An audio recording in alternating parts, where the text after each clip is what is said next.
What if the loudest message you ever send is the moment you stop speaking?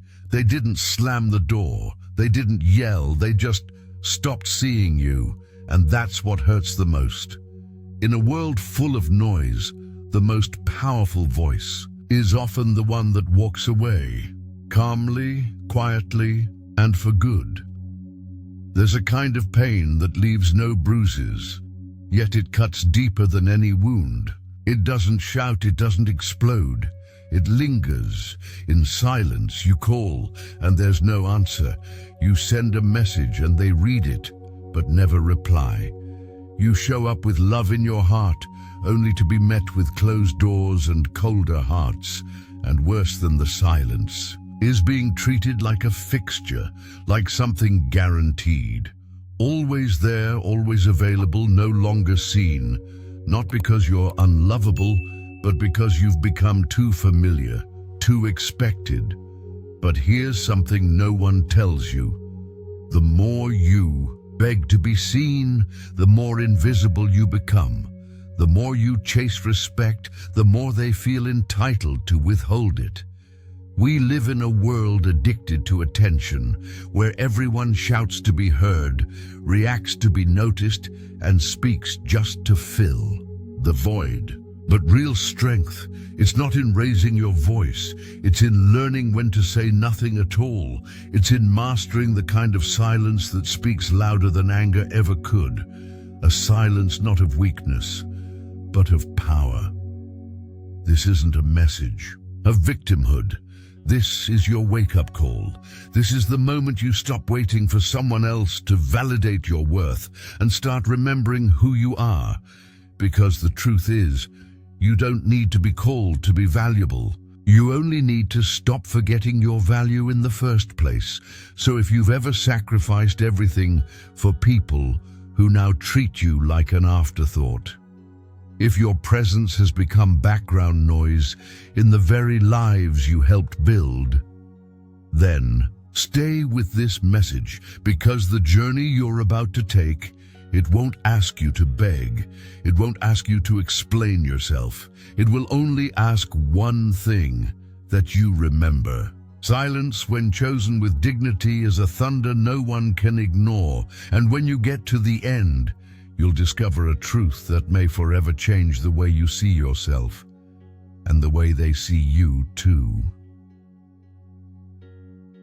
Number 1, the quiet power that makes them. Notice, even when you've stopped speaking, there's something hauntingly powerful about quiet, not the kind of silence that feels cold or bitter, but the kind that comes from someone who's finally found peace in their own presence. The kind of silence that doesn't chase, doesn't beg, doesn't explain. It simply says, I no longer need to be seen to know my own worth. You see, when someone you once loved deeply begins to treat your presence like background noise, the instinct is often to turn up the volume, to call more, to explain, to demand to be heard. But the truth is, the more you shout for respect, the less of it you receive. The more you chase, the more they run. That's where most people fall into the same heartbreaking pattern. They try to earn attention through guilt. They carry nostalgia like a heavy suitcase. They play the role of the forgotten hero, waiting for someone else to rewrite the ending. But there's another path, and it begins the moment you stop performing.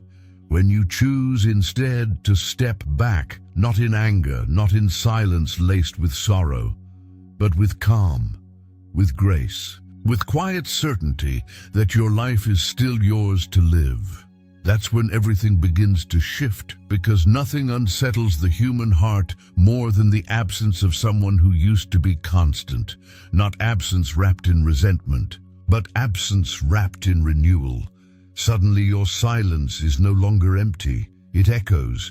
It makes them pause, mid-task, mid-conversation, mid-life, and wonder, where did they go? How did they slip through my fingers without a single goodbye? And why does this feel like losing something I didn't realize I needed? That is the silent revenge of success. Not the success that screams luxury or applause, but the kind that shows in your eyes, in your posture, in the softness of your peace. You stop orbiting around people who don't even look up anymore. You start investing in yourself, not to prove them wrong, but to remember what it feels like, to be right with yourself again. And if one day they reach out, if they find themselves drawn back to the glow they once overlooked, let it be because they now see something rare in you. Not because you asked to be seen. But here's the hard part. This only works if it's real. If your silence is just a tactic, your strength won't hold. Because deep down, they can feel the difference between someone who walked away to be noticed and someone who walked away to be free.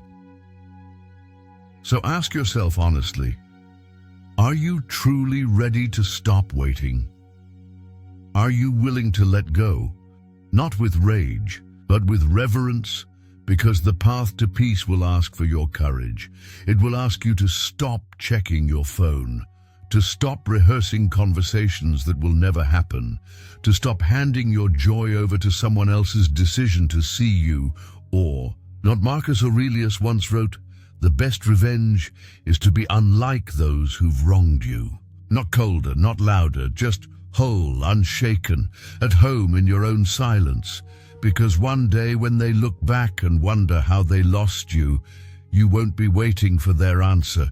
You'll already be gone. Not in distance, but in direction. Not with bitterness, but with a quiet, beautiful strength they never bothered to look for, until it was too late. You don't need them to come back. You only need to return to yourself. And when you do, that's not revenge, that's freedom. Number 2, respect isn't demanded, it's inspired. Picture this. You're standing in front of a door you've knocked on 1,000 times before. Behind it is someone you love more than words could hold. You know their home. You can feel their presence. But this time, they choose not to answer. That silence isn't just quiet. It echoes with a very particular kind of pain. The kind that only a parent knows, because this isn't rejection from a stranger. It's being unseen by the very people you once made your whole world revolve around. And no, it's not just hurt pride. It's deeper than that. It's the ache of being moved from the center of their life to the corner, of becoming invisible, without ever truly disappearing. But here's the truth that stings at first, and then frees you. The more you ask for respect, the less you receive. The more you demand to be seen, the more easily they look away. Because respect doesn't answer to volume, it answers to presence. You can cry louder, sacrifice more, give endlessly. But if you're doing it to win their acknowledgement, you'll stay trapped in a loop that slowly drains the color from your spirit. So today, we don't chase validation. We don't rewrite the past or count the unreturned calls. Today, we begin again with clarity, with stillness, with the quiet confidence of someone who knows, I matter, even when they forget. Because if they don't see you now, it's not just about what they're doing. It's also about what you've allowed. Maybe you gave everything without asking for anything in return. Maybe your love became so constant, so selfless, that it started to look like availability, not value. Maybe, in trying to be the perfect parent, you avoided conflict, let little things slide, excused moments of disrespect, until that disrespect became routine. And what's routine slowly fades into the background. Imagine an old wooden chair in the corner of the house. Once, everyone sat in it. It was steady, familiar, reliable, but after years, it blended into the room. Until one day it broke, and no one noticed it was gone. That's how they've come to see you, not because you're unimportant, but because you forgot to remind them how valuable you are, not with words, but with how you carry yourself. Marcus Aurelius once said, "Respect isn't negotiated with words, but with actions." So if you want to shift how they see you, start by shifting how you see yourself. Don't fade quietly into the background, but don't shout either. Just stand, still, calm, whole, and watch how your presence begins to change the room. That doesn't mean turning cold. It means learning the art of strategic presence. When you speak, speak few words, but let them carry weight. When they come to you, let it be because they value your presence, not just need your help. Let your absence be something they feel, not because you're punishing them, but because you're finally standing in your own light. Because here's the part no one wants to admit. If they're ignoring you, it's not always cruelty. Sometimes it's conditioning. They've grown used to you always being there, always giving, always forgiving, always showing up. But here's the shift. You don't need their attention to walk in dignity. Just like that old chair, you can be taken apart and rebuilt into something new. A desk, a table, even a fire to warm your own soul again. You are not what they've grown used to. You are what you choose to become next. And now that you've remembered, respect isn't demanded, it's inspired. Let's go deeper, because the real reason this still hurts isn't just their silence. It's that a part of you is still hoping they'll change, still waiting for the call, still waiting for the "I'm sorry." And that's the chain we'll break next. You are not invisible. You were just too available for too long. But starting today, that changes, not with blame, but with boundaries. Number 3, the strength of stillness. Why your silence speaks louder than you.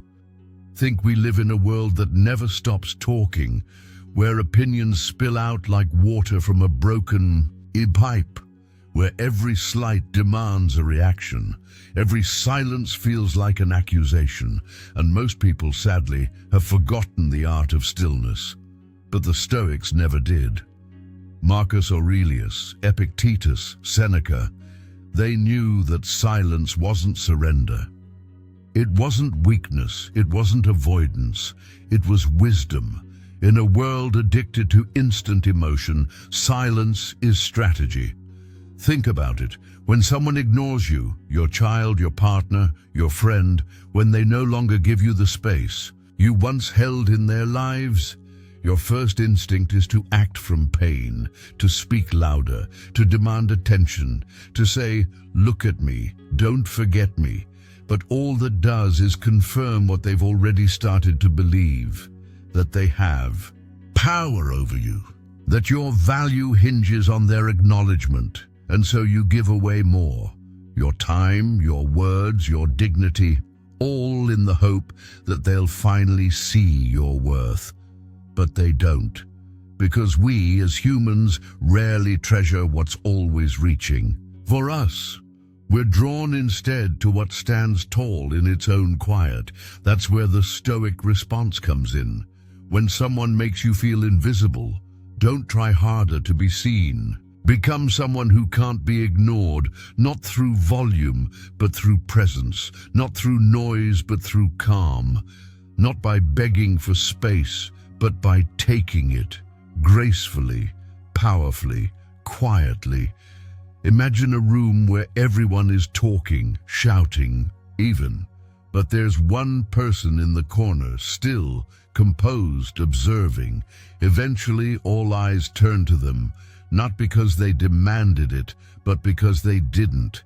That's what you become when you stop reacting, when you stop chasing, when you show unshakable peace, and when you do, something begins to shift. They may not admit it out loud, but in the stillness of their own thoughts, they'll wonder, why did they stop trying?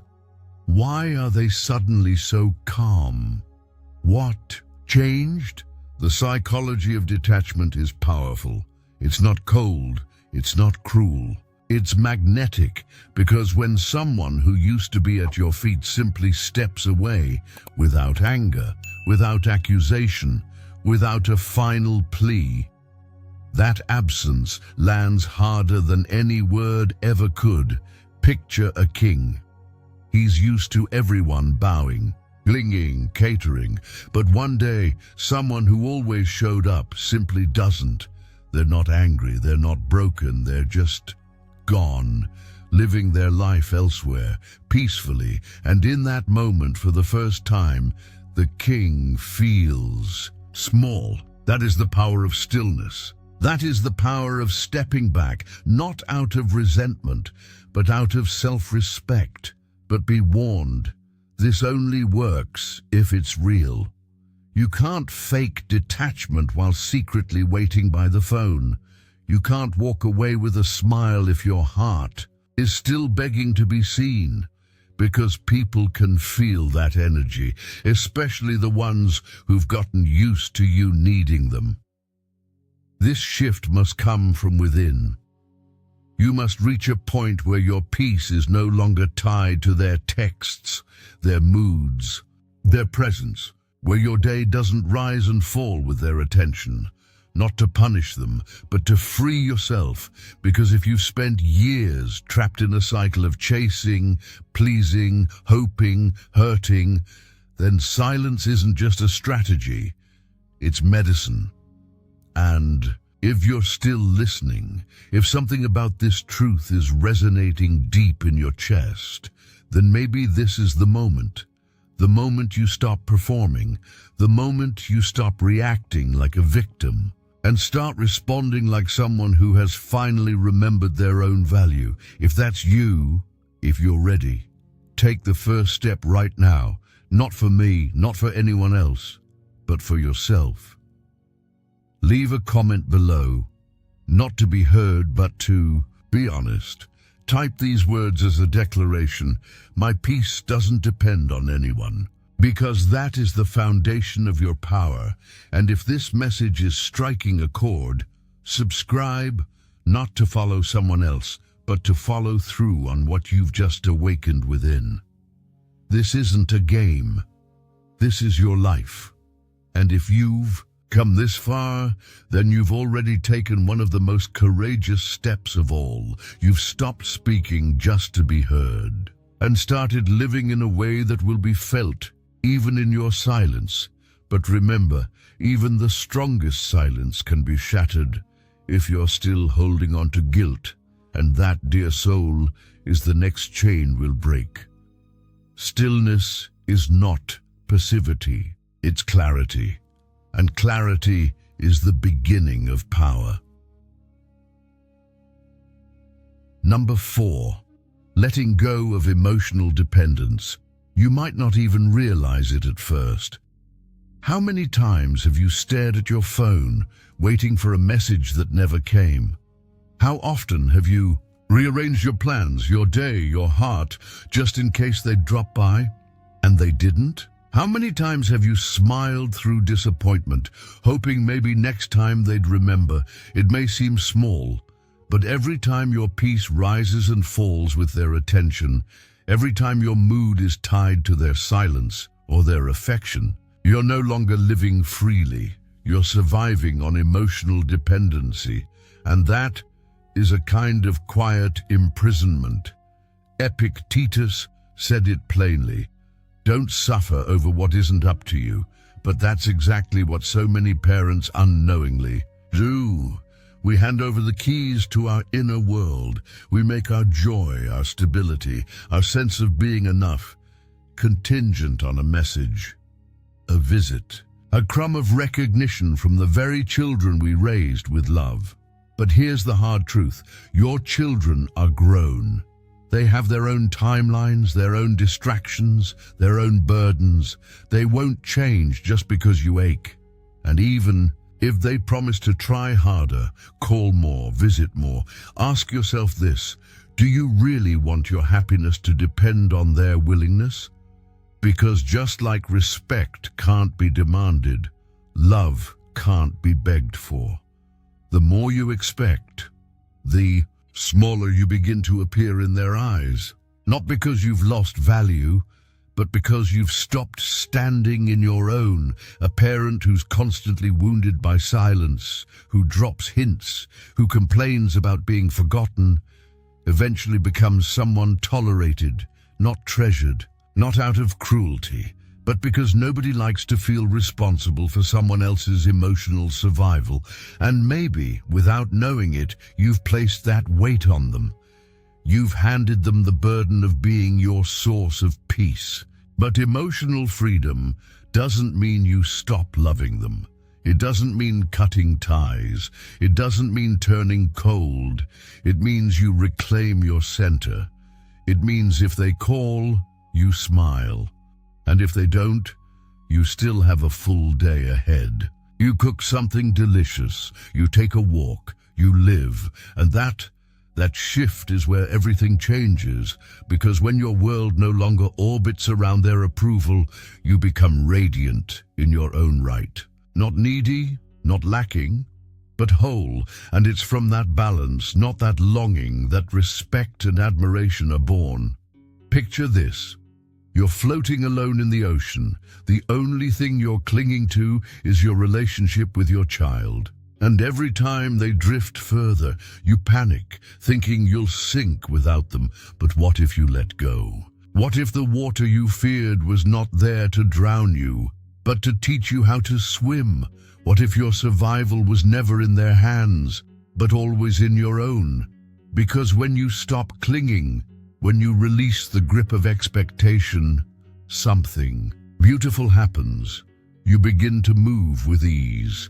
And in time, the very thing you let go of may start to drift back toward you, not because you asked, not because you begged, but because they now see you as someone who no longer needs, someone who chooses, someone who lives. But you won't see that world, not until you release the belief that your joy is theirs to give or take. And that leads us to a harder truth, one that's uncomfortable but essential. It's not what you say that shifts the dynamic. It's how you carry yourself. It's the quiet strategy, the unspoken strength, the way you walk with dignity, even when no one's watching. Because if you want their respect, if you want to reclaim your voice, your power, it won't come from complaints. It won't come from another long message they won't read. It will come from the moment you rise without needing to be lifted. You've already realized something vital. Respect isn't demanded, it's inspired. And now you see the trap so many fall into: emotional dependence disguised as love. You've taken the first step just by listening, but there's more to uncover. Because even as you let go of dependence, there may be another chain still holding you back, and its name is guilt. You don't stop loving them. You stop losing yourself in the process. And that's where your strength begins. Number 5, guilt is not love, freeing yourself from the weight you were never meant to carry. There's a voice that follows many parents into their later years, not loud but persistent. It whispers at the quietest moments, especially when you're alone. Maybe I didn't do enough. Maybe I was too hard on them. What if I caused this distance? It doesn't yell, it doesn't accuse, it lingers. Like a shadow behind every thought, a silent weight behind every yes you say when your heart wants to say no. This voice, this feeling, has a name: guilt. And guilt is clever. It wears disguises. Sometimes it looks like responsibility. Sometimes it sounds like love. Sometimes it even pretends to be your conscience. But in truth, guilt is a chain, a soft-spoken form of control that keeps you rooted in regret, unable to move forward, always trying to make up for something that may not even be yours to fix. We've been conditioned since childhood to believe that being a good parent means giving everything. No complaints, no conditions, no boundaries. You give, you endure, you absorb. And while sacrifice is noble, this belief, left unchecked, becomes toxic. It turns into a silent rule that says, if I speak up, I'm selfish. If I set boundaries, I'm abandoning them. If I demand respect, I'm being ungrateful for what little I still have. So you stay. You tolerate the cold tone, the dismissive glances, the unspoken disregard. You rationalize it with phrases like, they're busy, they have their own lives now. Maybe I deserve this. But here's the dangerous part. Guilt doesn't just weaken you, it makes you easier to manipulate, even without malice. Your children might learn, consciously or not, how to use it against you, a comment about the past, a passive-aggressive sigh, a moment of silence when you try to set a limit, and suddenly you're apologizing, giving in, lowering your boundaries just to avoid feeling like the bad guy. Why? Because guilt controls those who carry it. And as long as you wear it like a second skin, you will always feel one step behind, less confident, less respected, less free. But here is a truth no one may have said to you out loud before. There is no such thing as a perfect parent. None. Not. When even the most loving mothers, even the most devoted fathers, all made mistakes. You did too. But here's what matters more.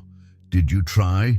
Did you give what you could with the understanding and tools you had at the time?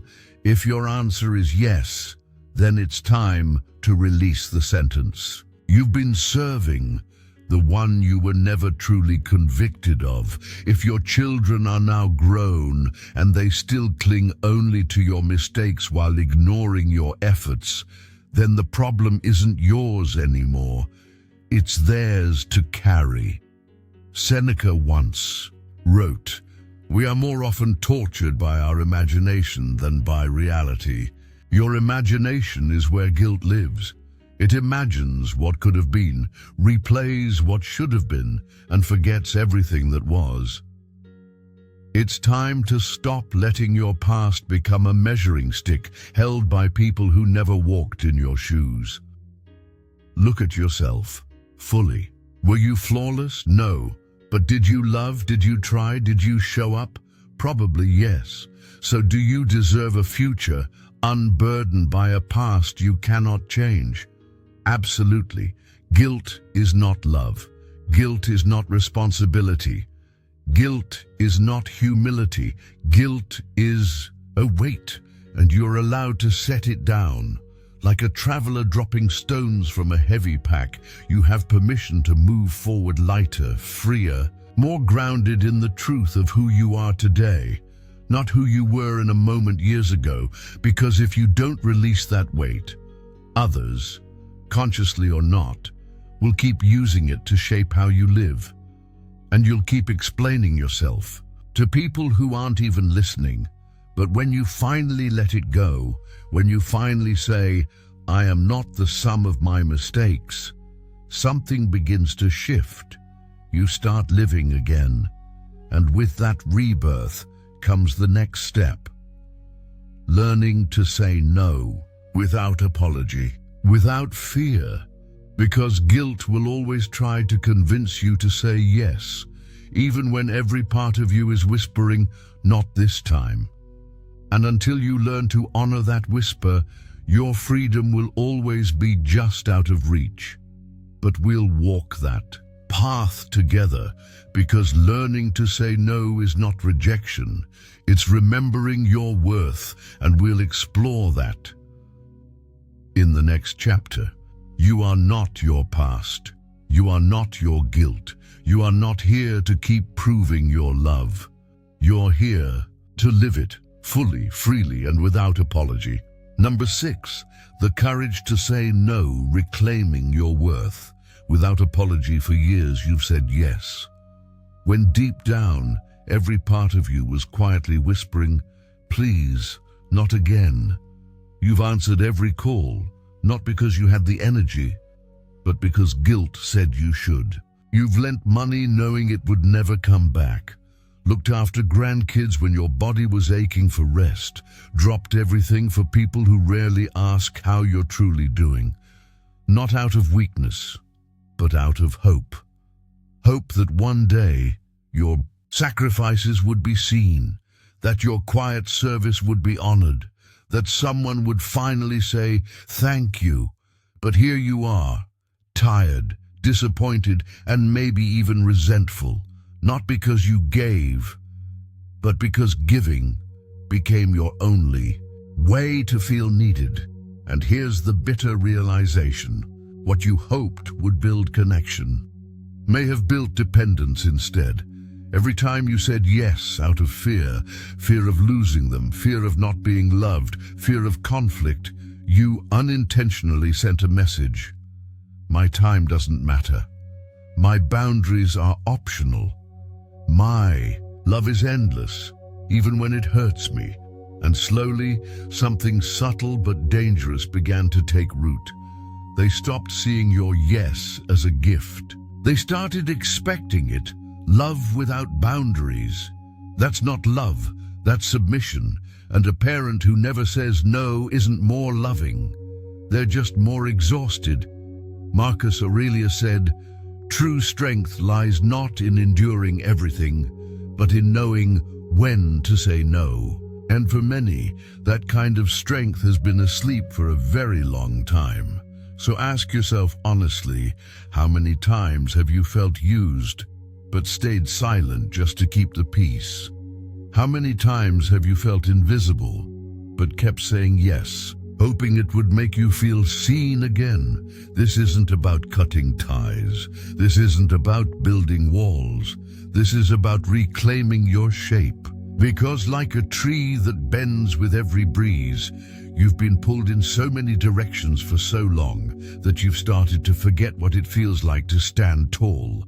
It's time to become rooted again, grounded, firm, not unkind, but unshakable. Now, imagine this. The next time someone asks for something that drains you, something you don't want to give, you take a breath and say, "No, not this time." No excuses, no apology, no over-explaining to soften the blow. Just no. Simple, clear, whole.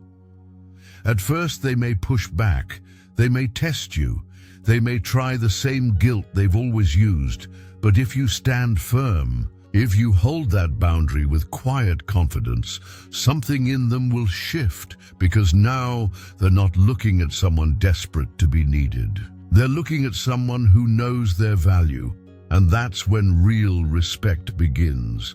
But like any muscle, the strength to say no needs practice. At first, it'll feel unnatural. You'll second-guess yourself. You'll feel guilty. You'll hear that old voice in your head whisper, "What if they pull away?" But each time you honor your no, each time you protect your time, your energy, your peace, you regain a part of yourself you thought was gone. And here's the most beautiful part. When you stop saying yes to things that deplete you, you create space for people and moments that actually fill you. Because respect doesn't grow in guilt. It grows in clarity, in strength, in your quiet, unwavering decision to treat yourself with the same dignity you've always given to everyone else. Saying no is not rejection. It's protection. It's self-respect. It's the foundation of every healthy relationship, especially the one you have with your children. Boundaries aren't walls that push people out. They're doors that teach others how to enter your life with care, not demand. So if you've spent years feeling invisible in their lives, start by seeing yourself first, not as someone waiting to be chosen, but as someone finally choosing themselves. And that brings us to a deeper shift. Because even if you've learned to say no, even if you've drawn new lines in the sand, there may still be a part of you That's waiting. Waiting for them to realize what they had. Waiting for a change of heart. Waiting for the day they say, I was wrong. And that quiet hope, that too is a chain, and it's the next one we're going to break. You don't say no to push them away. You say no to remember you still have a life that belongs to you, and you are allowed to protect it. Number 7, becoming whole again, building a life that doesn't wait to be seen. Close your eyes for a moment. Now gently ask yourself, from the moment you wake up to the moment your head hits the pillow, how much of your day is still shaped by them? How often do you check your phone, hoping for a message that never arrives? How many weekends have you kept open, just in case they decide to drop by? How many dreams have you quietly put on hold, because somewhere deep down, you're still waiting to be invited into their lives?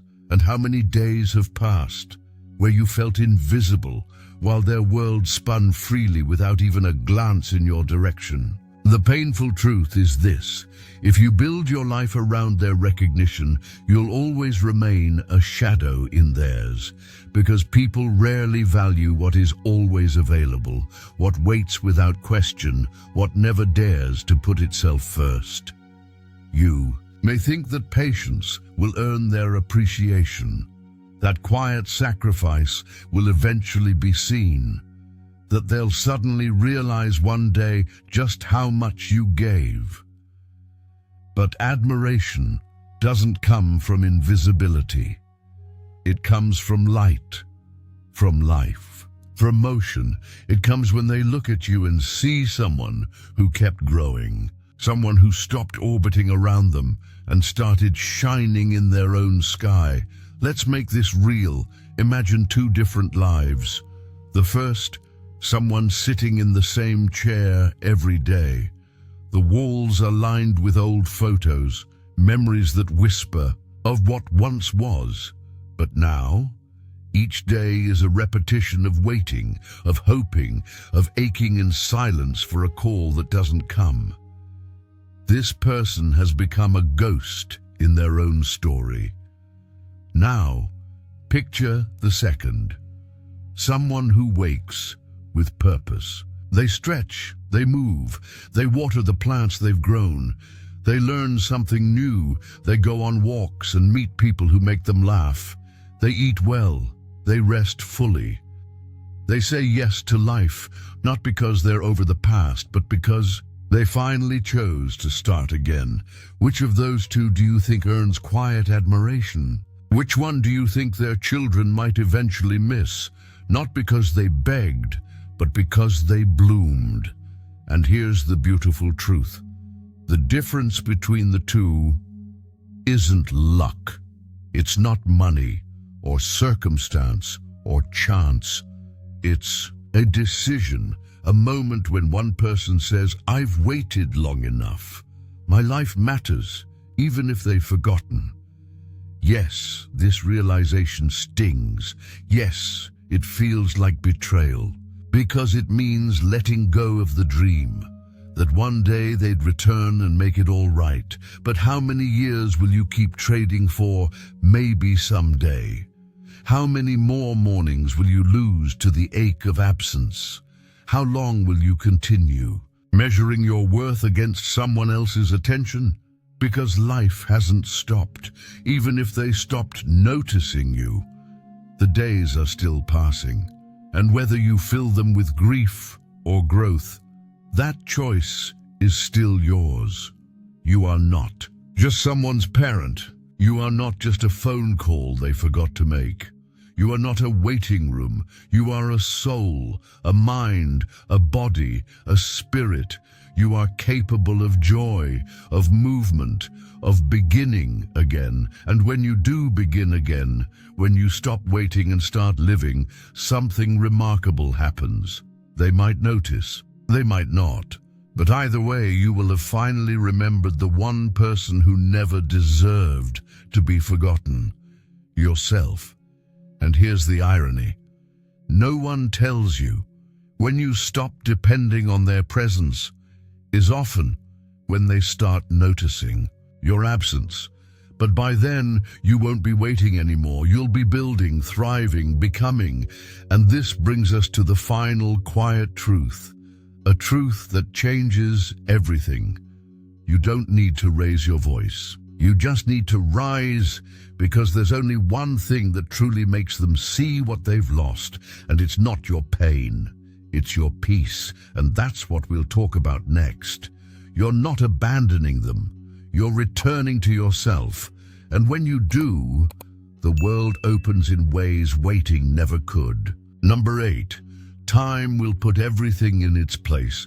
Time has a way of revealing truths. It peels back the surface of things. It brings clarity to what once felt confusing. It uncovers what was real and what was just hope dressed in longing. But time alone won't heal what you refuse to release. Time won't fix what you still won't face. And time, for all its quiet wisdom, won't pause while you wait for someone else to value you. It's easy to fall into that trap. Waiting for life to do the work for you. Waiting for justice. Waiting for regret to finally show up at their door and whisper your name. Waiting for a call that proves they've finally seen what they've lost. But life doesn't work like that. There are no guarantees they'll wake up. No promises that one day they'll return with open arms and honest hearts. They may never understand what they ignored. They may never apologize for what they took for granted. And while they go on living, you sit silently measuring time with heartache, as if your peace is just one "I'm sorry" away. But let me ask you the most important question of all. How are you going to live the time you've been given? Because time moves forward. With or without them, it doesn't stop to give you a breather. It won't slow down while you decide if you're ready to let go. And every day you spend mourning their absence is one less day spent building your presence. One less day laughing. One less day discovering something new. One less day creating the kind of life they might actually admire from a distance. Worse yet, if you're not careful, you'll wake up one day and realize you spent years staring at a closed door, while behind you, life had been opening. Windows you never turned around to see. So what now? Start here. Stop waiting. Not tomorrow, not next week, not when you feel ready. Today, get up. Shift something. Change one routine that ties you to the past. Make a call that isn't to them. Start something without wondering whether they'd be proud. Do something that matters to you, because every time you shape your life around what they do or don't, you hand them the very power you've been trying to take back. And this can't just be a fleeting shift. It can't be something you do for a few days and then fall back into nostalgia the moment an old photo makes your heart ache. This has to become a practice, a commitment, a sacred vow to yourself. I will not waste the time I still have waiting for people who chose to look away. Each morning, you rise with a decision to live for yourself, to let your peace be yours to protect, to stop apologizing for healing, to stop shrinking for the comfort of those who never noticed your pain. Yes, it takes strength. Yes, it takes honesty. Yes, it will feel strange at first, maybe even selfish. But if you don't act now, you'll spend the rest of your days in a kind of emotional standby, alive but not living, present but not participating. And here's what's beautiful. Time will reveal things to them eventually. Maybe not today, maybe not next year, but it always does. They'll feel it in the silence. They'll see it in your distance. They'll sense the calm in you that no longer revolves around their recognition. And when that moment comes, if it does, they won't be returning to the person who used to wait by the door. They'll be looking for someone who no longer lives there. Someone who learned to walk without needing to be followed. Someone who made peace without needing permission. So let me leave you with this. Time will place things where they belong, but only you can decide where you belong now, because the clock is still ticking, not as a threat, but as an invitation. The question is, will you keep measuring life by their absence, or will you finally start filling it with your own presence? The choice, as always, is yours. Number 9. Face the resistance within. Excuses, loneliness, and too late. This is where many people quietly fall behind, not because they're weak, not because they lack time or support, but because when the moment to finally change arrives, what shows up first isn't motivation, it's resistance, and not the kind that shouts at you from the outside, but the quiet, convincing kind that lives inside your own mind. That resistance wears many faces: excuses that sound reasonable, fears that feel protective, doubts that pretend to be wisdom. You've been telling yourself the same story for years. Now's not the right time. It's too late for me. I wouldn't even know where to start. And the most dangerous part, you've started to believe those stories. You've given them authority. You've let them wrap around you like a soft blanket, warm, familiar, but suffocating. And every time you repeat those reasons, you mortgage one more piece of your life to a future that never arrives. Let's talk about one of the most common lies, especially as we get older. It's too late. But what does too late even mean? Too late for what? Too late to feel alive again? Too late to find purpose? Too late to be proud of yourself in a way that doesn't depend on anyone else? That belief is a thief. It convinces you that your best years are behind you, when in truth, your most meaningful ones might still be waiting, quietly, on the other side of fear. And it doesn't matter if you're 60, 70, or 90. No one ever said the moment you have clarity, it's already too late to act on it. You still have breath. You still have choice. That is power. Another roadblock that holds many people hostage is loneliness, not just the fear of being alone, but the fear of what it would mean to live entirely on your own terms. Because if you stop relying on your children's attention to feel complete, what's left? The answer can be terrifying. Responsibility, ownership, total freedom. And with freedom comes accountability for your days, your direction, your identity. But here's the shift. Loneliness isn't always punishment. Sometimes it's liberation, dressed in silence. It's in the quiet, when no one is checking in, when no one is watching, that you finally get to meet the parts of yourself that were buried under years of giving, sacrificing, waiting. Loneliness is not abandonment, it's autonomy, a return to your role as the author of your life. And if you let the fear of loneliness dictate your path, you're choosing the comfort of a cage over the discomfort of freedom. There's another excuse that feels deeply valid: your health. I'm too tired. I don't have the energy. My body can't handle a new start. Yes, illness is real, pain is real, limitations are real, but so is your mind. And your mind, when activated, when strengthened, when believed in, is a force far more powerful than you've probably allowed yourself to experience. This isn't about ignoring your condition. It's about not letting your condition become a life sentence, because the real battle isn't in your knees, your back, or your heart. It's in the way you've stopped believing you still have something worth creating.